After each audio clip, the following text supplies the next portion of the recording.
Le sable est partout. Dans tes yeux et ta bouche, dans tes cheveux, sous ton t-shirt et dans tes chaussures. Tu peux à peine te tenir debout. Le vent est si fort qu'il te fait tomber. Soudain, une rafale particulièrement puissante te plaque au sol. Tu rampes vers ta porte de derrière. Il te faut beaucoup d'efforts pour la forcer à s'ouvrir. Une fois à l'intérieur, tu te lèves et jettes un coup d'œil furtif à l'extérieur. Juste des nuages de poussière et un rugissement assourdissant. Ok, il est temps d'appeler à l'aide. Tout a commencé il y a un mois. Un jour, tu es sorti dans le jardin derrière ta maison. C'était une journée venteuse. Tu as même repéré une mini-tornade sous ton pommier. Elle atteignait à peine la hauteur de ton genou, tourbillonnant paresseusement autour des feuilles d'arbre et de la poussière. Tu as essayé de la faire disparaître en la frappant avec ton pied. Mais même après plusieurs tentatives, la mini-tornade ne voulait tout simplement pas se disloquer. Tu as haussé les épaules et tu es rentré chez toi. Le lendemain, la tornade était toujours là. Et... avait-elle grandi? En fait, plutôt que de devenir plus grande, elle s'est élargie. À ce moment-là, elle a commencé à grignoter tes arbustes à fleurs. Cela a attisé ta curiosité et tu as décidé de garder une trace de ce phénomène inhabituel. Tu l'as mesuré tous les jours et tu as soigneusement noté toutes les informations dans un cahier spécial. Peut-être que plus tard j'écrirai un article ou publierai un livre sur ma petite tempête, as-tu pensé? Un jour, tu es sorti de la maison et as constaté que ton pommier préféré avait été brisé. Tu n'es pas parvenu à comprendre comment cela s'était produit. La tempête semblait encore inoffensive et trop faible pour endommager un arbre de belle taille. Mais après cet accident, tu as commencé à te demander s'il ne valait pas mieux appeler à l'aide. Apparemment, il aurait mieux valu, car à peine un mois plus tard, ta mini-tempête a soudainement atteint le double de sa taille initiale. Il est dangereux de sortir désormais. On dirait que ta maison est au milieu d'une vraie tornade. Un mur de poussière et de débris t'empêche de voir le ciel. Ton jardin est en ruine, les arbres sont cassés, les buissons et les arbustes ont été arrachés du sol et envoyés voler quelque part au loin. Tu entends l'interphone sonner. Un groupe de scientifiques que tu as invités est venu à la rescousse. Tu leur montres le jardin avec ta catastrophe naturelle personnelle et constates leur silence stupéfait. Mais après ces quelques secondes de choc initial, ils se mettent au travail. Ignorant le vent hurlant, ils commencent à apporter divers équipements à l'intérieur. Tout semble très compliqué. Ta cuisine se transforme en laboratoire de recherche. On t'informe que ta maison sera temporairement utilisée par les scientifiques. Tu emportes tes affaires dans la plus petite chambre et tu regardes les professionnels travailler. Ta cuisine est remplie de gadgets qui bipent et d'appareils couverts de voyants qui clignotent. Des personnes en combinaison de protection et en blouse de laboratoire s'agitent dans tous les sens. Étonnamment, ils ne se heurtent pas les uns aux autres. Ils ne créent pas non plus d'embouteillage. Tu apportes les notes que tu as prises et les remets à un homme âgé en blouse blanche. Il te remercie comme si tu venais de lui offrir le cadeau de ses rêves. Les jours suivants passent dans un tourbillon d'activités. La tempête dans ton jardin grandit, les scientifiques semblent devenir plus sombres à chaque fois que tu les vois. Il est environ 2 heures du matin lorsque quelque chose te réveille. Tu ouvres les yeux et tu réalises que la maison tremble. Ta tornade a dû devenir si grosse qu'elle a atteint la maison. Au matin, plusieurs scientifiques te prennent à part pour t'annoncer une nouvelle désagréable. Tu dois déménager. La tempête est en effet en train de grandir. Bientôt, elle fera disparaître ta maison de la surface de la Terre. Il n'y a rien à faire. Tu es bouche bée devant ces gens qui te disent de quitter ta maison. Où vas-tu aller?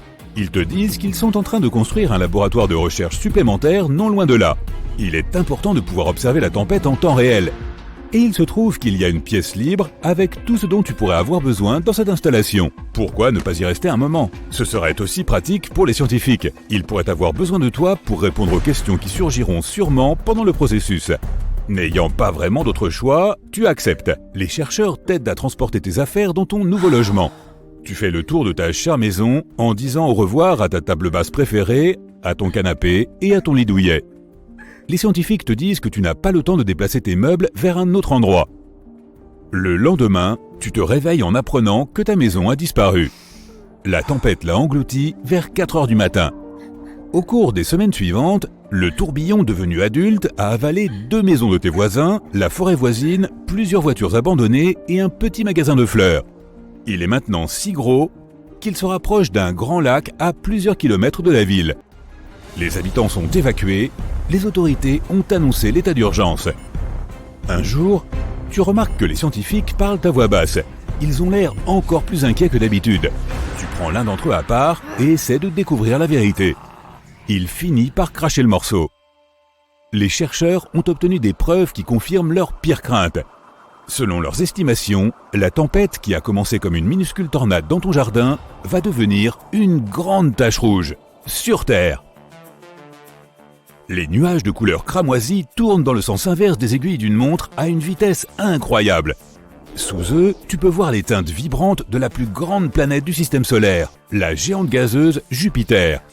Ces nuages ont été baptisés « Grande Tache Rouge ». C'est une tempête colossale qui fait rage dans l'atmosphère de Jupiter.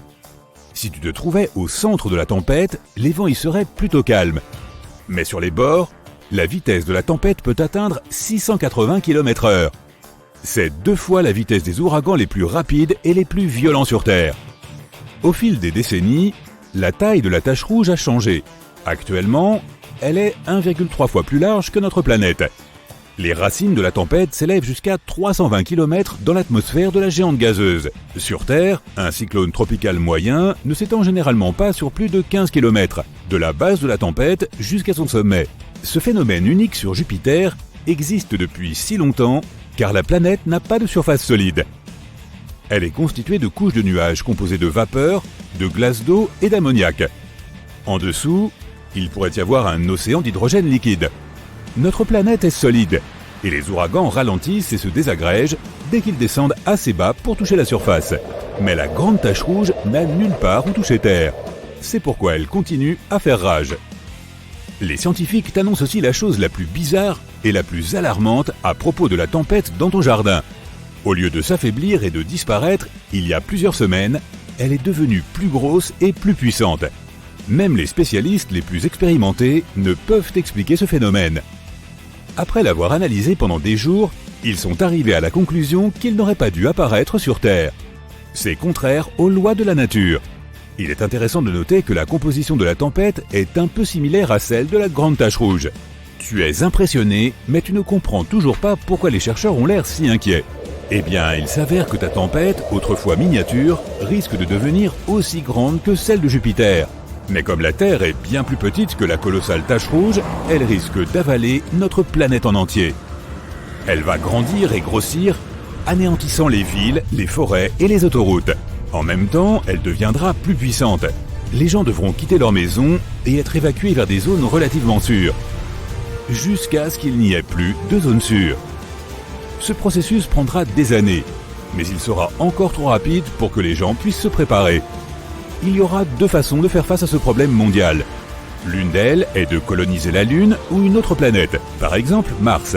Mais c'est un processus incroyablement long, et la tempête va englober la planète entière avant que le premier vaisseau spatial avec des gens à son bord ne quitte la Terre. Ou alors les scientifiques peuvent aussi essayer d'arrêter l'ouragan. Il existe une technologie appelée l'effet lunette de soleil. Des milliards de tonnes de gaz dense doivent être pompées dans l'atmosphère. Ce gaz absorbe la lumière du soleil et refroidit l'eau des océans, qui est le moteur de tout ouragan. Les chercheurs ne sont pas sûrs que cette méthode fonctionnera avec ta tempête. Après tout, elle ne s'est pas formée au-dessus de l'océan, mais dans ton propre jardin. Il n'y a presque aucune similitude entre la Terre et Jupiter. La nôtre est une petite planète toute gentille avec des plantes et des pandas mignons. Jupiter est une horreur gazeuse géante avec des ouragans furieux qui ne s'arrêtent jamais. Et si tu tombais sur cette planète, tu pourrais littéralement voler au travers. Mais que se passerait-il si notre Terre avait la taille du père du système solaire? Oh, ça va être marrant! Jupiter est une planète si grande que je parie que tu ne peux même pas visualiser son échelle. Son rayon est environ 11 fois supérieur à celui de la Terre et sa masse est environ 316 fois plus grande. Donc, pour transformer la Terre en une autre Jupiter, il faudrait multiplier son rayon par 11. Si la densité de la planète restait la même, alors la masse de notre nouvelle Terre augmenterait considérablement. En fait, elle deviendrait jusqu'à 4 fois plus importante que celle de Jupiter. Bien sûr, ces changements ne se feraient pas sans quelques accros. La toute première chose que l'on remarquerait immédiatement, non, ce n'est pas la taille, mais la gravité. Elle augmenterait d'environ 11 fois par rapport à celle de notre ancienne Terre. Les scientifiques affirment que nous pourrions effectivement survivre sur une planète avec une plus grande gravité. mais seulement si elle n'était que 5 fois supérieure à celle que nous connaissons maintenant. Admettons que nous ayons le goût du risque, toujours prêts à défier les lois de la physique. À quoi ressemblerait notre vie? Eh bien, pas vraiment à une partie de plaisir. Après chaque pas, tu devrais t'asseoir sur un banc et faire une pause, comme si tu venais de courir un marathon. En effet, il serait à ce point difficile de marcher. Oh, et bonne chance pour te relever ensuite. Pour pouvoir se déplacer d'une manière ou d'une autre sur cette planète, il faudrait devenir vraiment baraqué. Il n'y aurait plus de problème avec la malbouffe, car il faudrait être un véritable haltérophile pour atteindre le réfrigérateur. La force de gravité affecte non seulement les mouvements, mais aussi la taille de toute chose. Sais-tu que de nombreux astronautes gagnent quelques centimètres grâce à l'apesanteur dans l'espace? Donc, si tu en as assez d'être petit, voici une solution pour toi.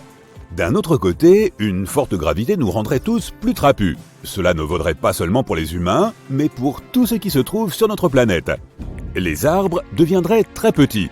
Pour pousser vers le haut, ils doivent déplacer l'eau de leurs racines vers leurs branches, ce qui serait irréalisable avec une telle gravité. Alors ils se transformeraient tous en de petits buissons. De même, plus de montagnes. Même les plus grandes finiraient par s'affaisser. Mais au moins à présent, l'Everest semblerait à la portée de tout le monde. Cela s'appliquerait aussi aux animaux. Nos animaux de compagnie devraient rapidement évoluer en des corgis bodybuildés, juste pour pouvoir trottiner tant bien que mal. Oh, et dis adieu aux oiseaux, bien entendu. Si tu penses que tout cela ne suffit pas, ajoutons une autre chose. Il nous serait très difficile de respirer. La pression atmosphérique augmenterait de façon spectaculaire. C'est parce que la Terre commencerait à attirer l'air vers elle avec une force colossale. Tu en sentirais littéralement le poids sur tes épaules. Tu te souviens de ce que j'ai dit à propos de devoir faire une pause après chaque pas. Maintenant, imagine qu'il te faudrait également respirer à travers un oreiller. Oui, et ce n'est pas tout. La pression atmosphérique joue un rôle important dans le comportement des molécules d'eau. Il serait beaucoup plus difficile pour l'eau de bouillir ou de se transformer en glace. La plupart des icebergs fondraient et il est possible que nous n'ayons plus de nuages non plus. Toute la vapeur d'eau s'abattrait sur nous sous la forme de torrents de pluie diluvienne. Nous aurions de la chance si nous n'étions pas tous submergés instantanément. Mais étrangement, il se trouverait aussi quelques avantages. Par exemple, le monde qui nous entoure deviendrait beaucoup plus spacieux. En supposant que nous ne soyons pas inondés, il y aurait même un tas de zones complètement désertes sur notre planète. Peut-être que les prix de l'immobilier baisseraient enfin. Mais ces zones inexplorées resteraient très probablement, inexplorées, puisqu'il nous serait extrêmement difficile de voyager à travers les mers et les océans. Non seulement parce que se déplacer à travers les eaux serait incroyablement compliqué, mais aussi parce que tous les plans d'eau de la planète deviendraient 10 fois plus vastes.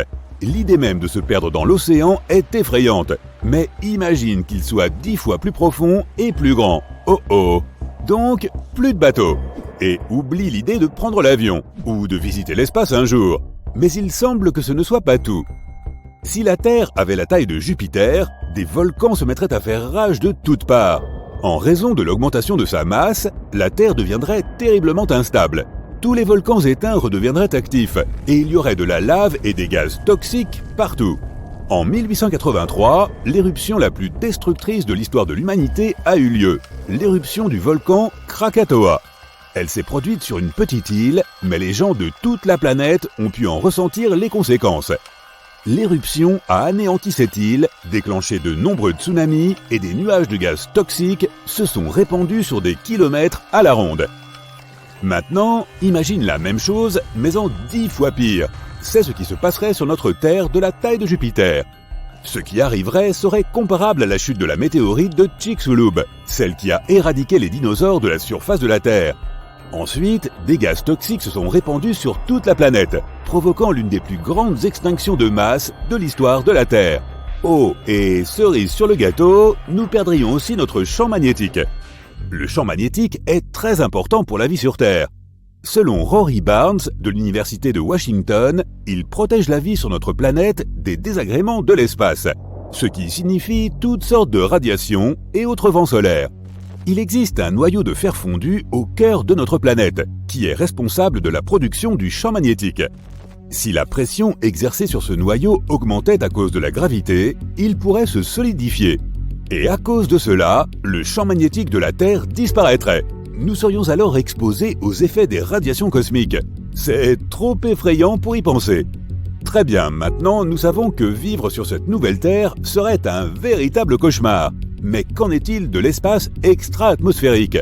Tu as probablement entendu dire que Jupiter, grâce à sa forte gravité, nous protégeait des astéroïdes. Eh bien, c'est nous qui hériterions de ce sale boulot. Jupiter rencontre environ 24 000 impacts par an, et ce serait désormais notre destin. Tu te souviens que j'ai parlé de la météorite de Chicxulub ?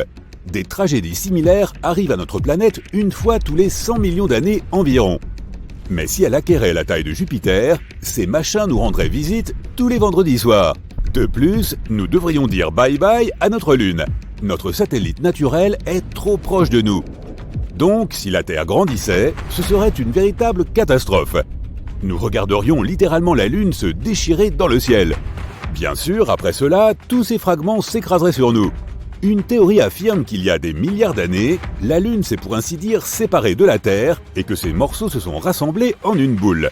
En l'occurrence, ce serait comme regarder sa formation se rembobiner. Et même si la Lune survivait à cela, en restant en quelque sorte dans l'orbite de la Terre, les changements dans nos marées seraient tout de même spectaculaires. Les conséquences de ces altérations seraient absolument imprévisibles, mais il est plus que probable qu'une série de tsunamis en fasse partie. D'un autre côté, nous gagnerions probablement quelques nouvelles lunes. Jupiter en compte jusqu'à 79. Ce serait probablement un spectacle à couper le souffle. Si seulement les nuages de gaz de toutes ces éruptions volcaniques ne bloquaient pas la vue. De plus, l'apparition d'une deuxième planète géante aurait des conséquences importantes pour tout le système solaire. Ne t'inquiète pas, les autres planètes ne s'écraseraient pas directement sur nous. Beaucoup de gens sous-estiment à quel point les planètes sont éloignées les unes des autres. Mais toutefois, la nouvelle Terre décalerait un peu les orbites des autres planètes et affecterait leur vitesse de rotation. Et la Terre elle-même tournerait autour du Soleil beaucoup plus lentement, en raison de son énorme masse. Par exemple, une année sur Jupiter équivaut à 12 années terrestres. Tout cela, bien sûr, affecterait grandement les saisons et le climat en général. Alors, y aurait-il encore de la vie sur Terre ? C'est une question pour le moins audacieuse. Mais si un jour nous parvenons à trouver une super-Terre habitable, d'une taille proche à celle de Jupiter, il serait très intéressant d'y jeter un coup d'œil.